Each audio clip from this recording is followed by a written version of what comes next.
So let me begin this video by simply saying spoiler alert. I'm giving everyone a warning right now. It's even in the title of the video. Do not watch this review if you have not seen this movie. So I saw Spider-Man No Way Home for the first time Thursday night. Over the past day, I collected all of my thoughts and I made a massive list of things I wanted to talk about. But I did scale it down to my top 20 points I wanted to talk about because there were so many things I wanted to talk about, so I shrunk it a bit. So someone like myself who doesn't just love superheroes but loves film and loves all genres of film as well, there is this movie critic in me that I'm gonna be honest, there are things I didn't like about this film, but there are a lot of things I really enjoyed about it. So let's just get into it. Now let's start with the beginning of the film where it literally picks up right where number 2 ended, where everyone now learns of Spider-Man's identity as Peter Parker. And immediately the world around him is attacking him. The world around him has suddenly turned on him. And I did like that factor, not because I like to see Peter get harassed for something he didn't do, but because unfortunately that is how society is today. You can take someone very notable, someone very loved, who is in the limelight all the time, and if one slip up happens to that person, whether it be true or false, people nowadays will flock and start to attack that person. It happens in the media every day, which is very unfortunate, but I thought that was a very clear representation of what today's society would do to someone so prolific with no factual evidence at all. I do not think they fully captured Peter's identity being outed as prominently as I maybe thought they would have done.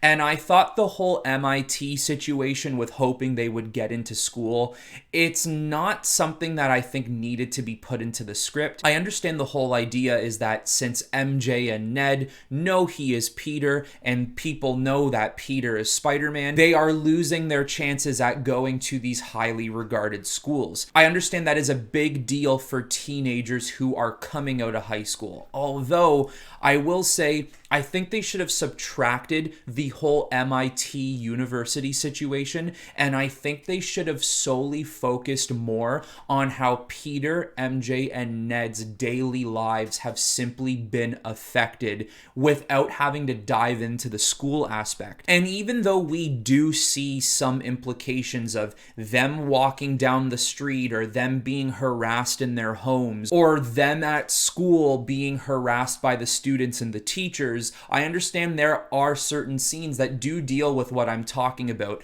but I think we could have used it a lot more than what we actually got in the movie. And no, I'm not saying the college, university, MIT subject was a bad thing to put into the movie. I just don't simply think it was very necessary to the film's outcome. And let's talk about Peter's lawyer in Matt Murdock. Yes, Daredevil does make an appearance in this movie, and it was fantastic to see. I'm so glad that Charlie Cox is having the opportunity to come back as Daredevil. It was short and sweet, but straight to the point.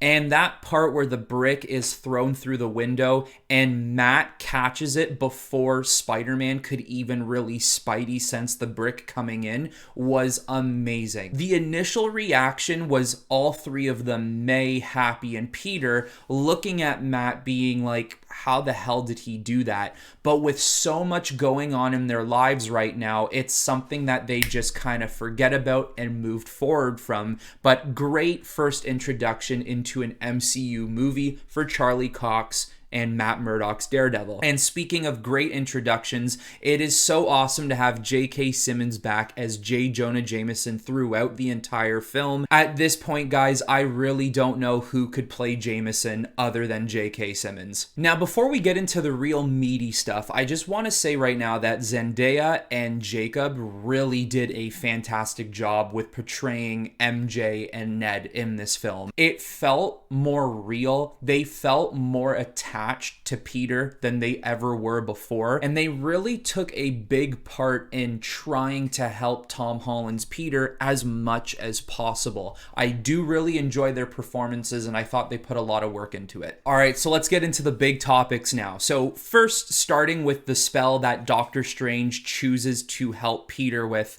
by making people forget he is Spider-Man. It does make sense that if a spell like that were to go wrong, it could cause a lot of issues. Now, I gotta be honest with you though, I'm not a big fan on how the spell gets ruined. A guy like Doctor Strange messing up a spell because Peter doesn't stop talking. When I watched it, I just don't feel like that is something that would happen. I feel like Doctor Strange could easily just do something like this and like sew his mouth closed. Overall, I just thought the way that the spell was screwed up was a little weird, and I thought they could have done it so much better in a different way. But regardless, we all knew the spell was going to get screwed up somehow, and that is the main point at the end of the day. Now, the introduction of all of the old school villains coming back from Tobey's Spider-Man films and Andrew's Spider-Man films was great. That bridge fight scene with Spider-Man and Doc Ock was awesome. And I can't tell you how cool it was to see these characters come back, and the crowd responses in the theater were amazing. The amount of people whistling and clapping was insane. And I like how when the villains were being introduced, you could slightly hear parts of their theme songs from all of their films. So when Doc Ock appeared, you heard his theme. With Electro, you heard his theme. With Goblin, you heard his theme. It was just really cool to see how all these villains came back into the picture, and it was just so great to see them once again. It was awesome seeing Doc Ock's arms react to Spider-Man's nanotechnology. It was really cool seeing Jamie Foxx's Electro slowly turn from blue Electro to yellow Electro. Something I wasn't a big fan of was when Goblin arrived to this world. They have him in an alleyway, and he's slowly getting changed and leaving the glider behind. He takes the mask off. Obviously, Goblin is in Norman's head speaking to him about how they're in a new universe. They have a whole new world to conquer, and Norman's basically talking about, leave me alone. I want no part of this. And as Goblin keeps taunting him, Norman destroys the mask. And I was really disappointed with that. The Goblin mask is so classic, and it's so keen to Willem Dafoe's Goblin character that I thought destroying it was a little disappointing. I kind of wish that maybe he just left the mask behind for later instead of just outright breaking it and not having one anymore. Now, I did talk a lot about how Tom Holland's Spider-Man doesn't connect with me the way Tobey or Andrews does. Tom Holland's Peter, his Spider-Man is kind of dumb, dude. He makes some really stupid decisions. Doctor Strange has this dimensional box that when he presses a button, they all get sent back to their respective universes, but Spider-Man creates an issue by stealing the box and trapping Doctor Strange in the mirror dimension because he feels uncomfortable with sending these villains back to their dimensions where they will eventually end up dying to where they are being sent back to. Peter, being someone who doesn't kill, I could understand why he would think or feel that way. Being a friendly neighborhood Spider-Man, being someone who is so focused on saving New York and the people in it, you'd think that maybe just for a split second he would think about like, okay, these are all villains of a Spider-Man from another universe. Maybe there is a suitable reason why they died. Maybe some of them had a last-minute sacrifice, the way Dr. Octopus did. Maybe he should have sat there and at least thought for a second that the actions of these villains either caused innocent people to die or innocent people to be caused in the crosshair of their villainous goals. And I felt like that was not talked about or thought about at all. I didn't think that was the best story choice, and I thought that could have been told a lot better. So then he decides to cure these villains, which is a very interesting concept. I don't love it, and I also don't hate it, because I don't know what the implications of that are when going back to their dimensions. I mean, for example, they cured Doc Ock pretty early in the film where he's not even a villain at this point. So when he goes back to his dimension, how is this gonna work? He's probably being put back just before he dies in Spider-Man 2, and is he all of a sudden good? So does that change his fate? I'm not fully understanding how that is going to work, and I do hope that maybe moving on in the future, whether we see a representation of it in the MCU or maybe another Spider-Man project for Sony, hopefully that's cleared up a little bit more. Don't really know if Kevin Feige and Sony have plans for those specific actors in those roles again. We'll have to see. But when Tom brings everyone back to their hideout apartment to cure all the villains, and all of a sudden his spider sense is warning him of incoming danger, deep down, we all knew something was going on with Willem Dafoe's Goblin. We know that Goblin is stuck there, and he was just waiting for his right chance to make himself known as the alpha of these villains and to finally fight Tom Holland's Spider-Man one-on-one. Willem Dafoe's screen time with Tom Holland when they were friends was fantastic. Even when they were trying to come up with the cures for the villains and Peter found a way to revert the inhibitor chip on the back of Doc Ock's neck, and Willem Dafoe's Goblin says, if you ever need a job in another universe, essentially I can give you one. Like, that was just such a great moment between the two of them. But when Norman reveals his true nature as Goblin, and they have like this unreal MMA type of fight in the building where they're crashing through walls or being slammed through like multiple floors, and there's a part where Tom Holland is punching Goblin in the head, and Goblin is just laughing and smiling after he repeatedly knocks him in the head, and it's just such a great scene. Might almost be one of my favorite scenes in the film. And this is the part where someone does end up dying, and I think most of us did expect someone to die in this film. It was just a matter of who, because there was so many options for people to die or multiple deaths in general. And going into this movie, I had it at either Aunt May or Happy. And about a day or two before the movie came out, I locked in on Aunt May. I thought it was going to be a very smart choice to kill Aunt May, considering there is no Uncle Ben in the MCU. And who better to take one of the most important people out of Peter's life than Green Goblin? It was a very heartfelt scene because at one moment you're thinking Aunt May gets up and she seems okay, but we all know that a piece of Goblin's glider did impale her somewhere, and unfortunately it ended up being a terminal area. And just before she passes on, we can't have a Spider-Man with the most classic words spoken to him: with great power comes great responsibility, and Aunt May is the martyr for that. And it was a brilliant choice for her to die. Not that we should want anyone to die in general, but Aunt May is a prime example for Tom Holland's Peter to live by. So while Tom Holland's Spider-Man has a pivotal life crisis over the death of his aunt from the hands of Willem Dafoe's Green Goblin,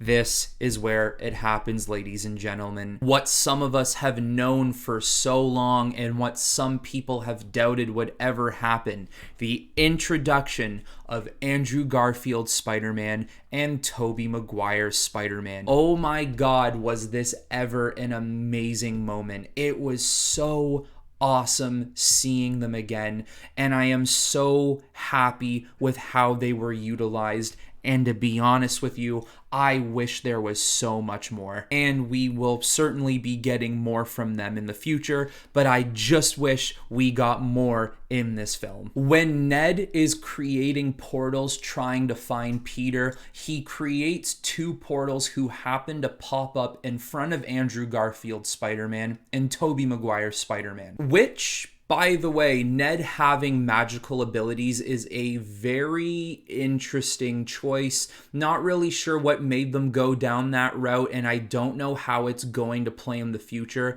but interesting nonetheless. But when you see Andrew Garfield come back and he's trying to prove to MJ and Ned that he is a Spider-Man, and you can just see how happy Andrew Garfield is to be back and to be playing this role. And then when Tobey comes into the picture wearing normal day street clothes with the suit underneath his jacket is just...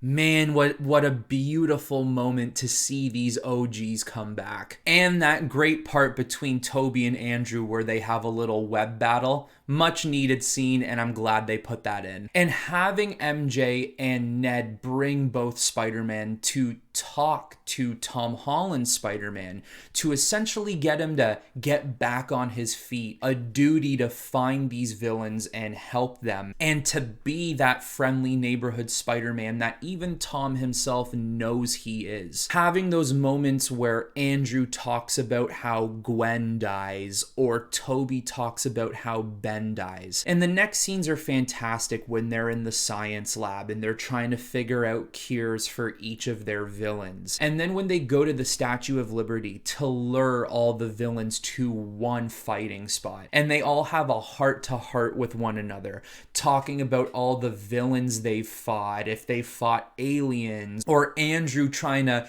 crack Tobey's back and help his soreness, or Tobey telling Andrew that he is amazing, he is an amazing Spider-Man, or when Tom tries to tell Tobey and Andrew that, hey, I was an Avenger, and Tobey's like, that's great, what's an Avenger? Like, it's just, oh my god, it was such a good moment. I could have watched an entire film of not even action, of just Tobey, Tom, and Andrew sitting in their spider costumes, webbing around, crawling around, and just talking about life experiences. It's been about 7 years since we've last seen Andrew's Spider-Man, and he does make a comment in the movie that he stopped pulling his punches. So maybe his Spider-Man in the loss of Gwen Stacy, maybe he got a little more violent. And also Tobey Maguire's Spider-Man talking about how he has love, but it's complicated. Seeing that Tobey has had complications over the past 14, 15 years that we last saw him. These Spider-Men are older, they have new experiences, and I really, really hope we get to dive into what their experiences were, or maybe even future experiences that they may have in the MCU. Also, having Tobey meet up with Alfred Molina's Doc Ock once again and have them be on friendly terms with one another is a fantastic moment. Even seeing how emotional Alfred Molina got when talking to Peter. The power of the sun in the palm of my hand, such a classical line from Spider-Man 2, and I'm so happy that Tobey finished that sentence for him. Now, the final battle with the three Spider-Men against Electro, Sandman, and Lizard. I find the fight overwhelming and underwhelming at the same time, and I think the final battle should have been a lot longer than what it actually was. It was very neat to see Tobey encounter Andrew Garfield's Lizard, or Andrew Garfield's Spider-Man dealing with Tobey's Sandman. And there's a great scene where all three Spider-Men hug and they jump off the raft around the Statue of Liberty and they're webbing around with one another. Some fantastic moments in that end fight, but also I do think there could have been a lot more. When they cure all the villains, that is when Goblin ends up showing up, and this is where things get desperate because the multiverse starts to crack open and Doctor Strange is trying to fix it with all his powers and abilities, but nothing seems to be working. The moment that everyone theorized, even myself during the trailer, when Zendaya's MJ is falling off the rafters and Tom Holland dives to save her, we all knew it wasn't going to be Tom Holland and that it was actually going to be Andrew Garfield because Tom Holland gets hit by Goblin's glider. glider. It is a very important moment for Andrew Garfield because he feels like he redeemed himself since he couldn't save the love of his life, Gwen. Although it could have been much more dramatic. I felt like the scene was over like this. Even though Amazing Spider-Man 2 is number 7 on my Spider-Man list, there are still great things they did with that movie. And one of the best things they did is making Gwen's death so emotional. Seeing Andrew Garfield try to web her and save her, and the web even slowly comes out and makes a hand as if it's trying to grab her. I think they could have made it more slow motion, more dramatic. Although, like I said, overall great scene because when he saves her, he asks if she's okay and she does the same thing. And when he responds with the yes, but he's crying because he feels like he redeemed himself. That was a fantastic moment. Now, the fight against Goblin should have been a little bit longer. I thought it was a little too short. I would have liked to see Toby to take him on a bit and even Andrew. And then when Tom picks up the glider to stab Goblin, it's a great moment when Toby comes in to stop the glider, to essentially show a younger Peter, this is not the way. You are not a murderer. What you've done here today by curing the villains is what you're supposed to do. You are a friendly neighborhood Spider-Man with great power and great responsibility. And as good as this moment is, you have the part right after where Goblin stabs Tobey Maguire and looks as if he is gonna die. And my thing here is that it was a little sloppy. I don't know why they would have added the part of Tobey getting stabbed if all what was gonna happen was he was gonna get back to his feet and Andrew was gonna pick him up and say, you're in a lot of pain right now, aren't you? And Toby essentially says, yeah, I am. And he even goes like, I've been stabbed before. I thought that scene was a little off because first of all, you don't even see where Goblin stabs him. You just know he stabs him. And I feel like with a scene like that, the only reason that was filmed is because Toby was supposed to die. And that is true. I'm pretty sure Toby was supposed to die in this film, but Kevin Feige liked the connection between Tom, Andrew, and Toby so much that Kevin Feige decided not to kill Toby because he has plans for Toby and Andrew in the future. Probably Secret Wars, and maybe even something that's going to happen much sooner. But I thought they could have maybe done something a little different, maybe shot a different scene where Goblin gets up and kind of like kicks or punches Toby out of the shot. I don't know. I just thought it was very sloppy, giving you a Tobey Maguire death scene, but not even killing him, which I'm glad they didn't,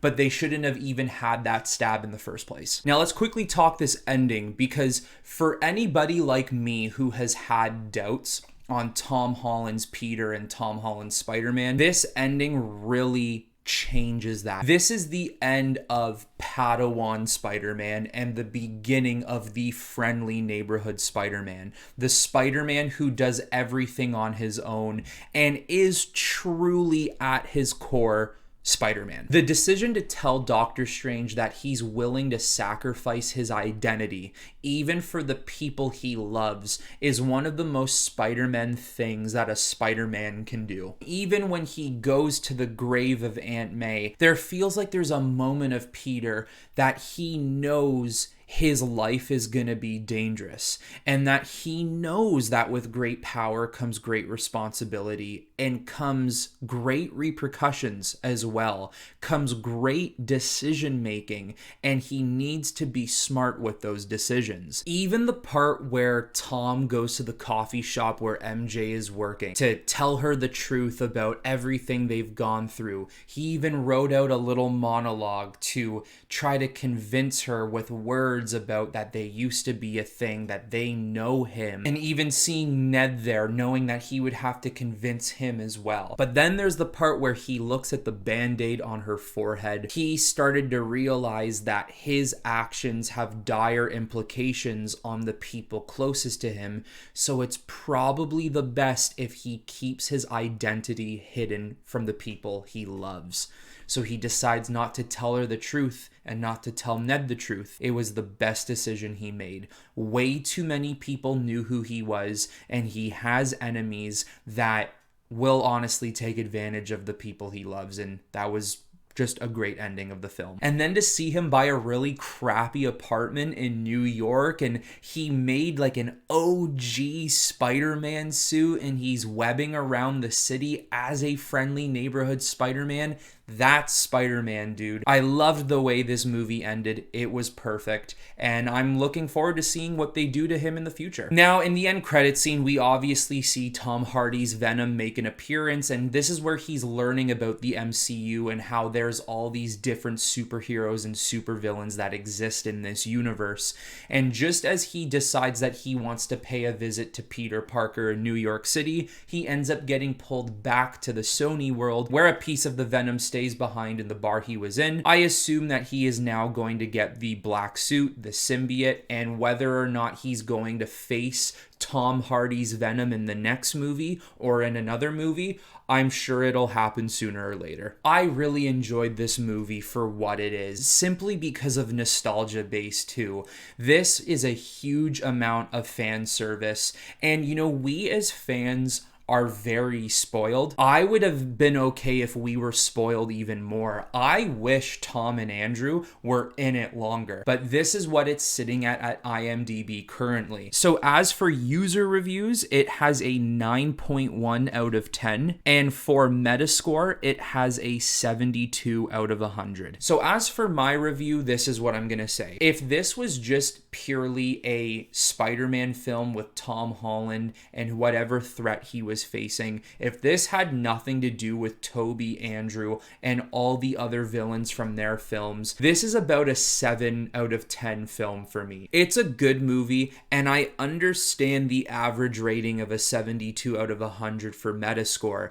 I think there is a lot going on in the film. I do think that some of the story decisions and writing decisions are something I wouldn't do, and some of them are a little weird as well, because there is so much nostalgia and so much fan service, and seeing Toby and Andrew and Willem and Alfred and Jamie Foxx all over again, seeing all these great characters, I am going to bump this movie up to an 8. I'll say it for the 5th, 6th, 7th time, whatever I've said it for now. Overall, this movie is great. It is very, very enjoyable. There are a lot of fantastic moments, a lot of fun moments, and I can't wait to see what they have for the future. Most importantly, I can't wait to see Toby and Andrew again, because it's not a question of if they will be back, it's a question of when they will be back. There are even already rumors that they might get their own spin-off projects, whether that's in the Sony world or in the MCU world. Look, I'd be absolutely fine if there were 3 Spider-Men in the MCU, but I would also be okay if they had maybe Toby Spider-Man 4 and Andrew Spider-Man 3 over in Sony, or maybe a buddy cop movie where it was Toby and Andrew fighting together. I don't know. I'm up for anything. All I know is that we will see them again soon. Now, to finish off this video with my final thoughts, I'm going to rank this movie amongst all the other live-action Spider-Man movies. So instead of 1 to 7, it is now 1 to 8. Because this movie is basically a live-action Spider-Verse film, I gotta put this movie at number 3 on the ranking list for me. So now to update my ranking list, it goes Spider-Man 2, Spider-Man 1, Spider-Man No Way Home, The Amazing Spider-Man, Spider-Man Homecoming, Spider-Man 3, Spider-Man Far From Home, and The Amazing Spider-Man 2. But anyways, everyone, that is all I have for this Spider-Man No Way Home review.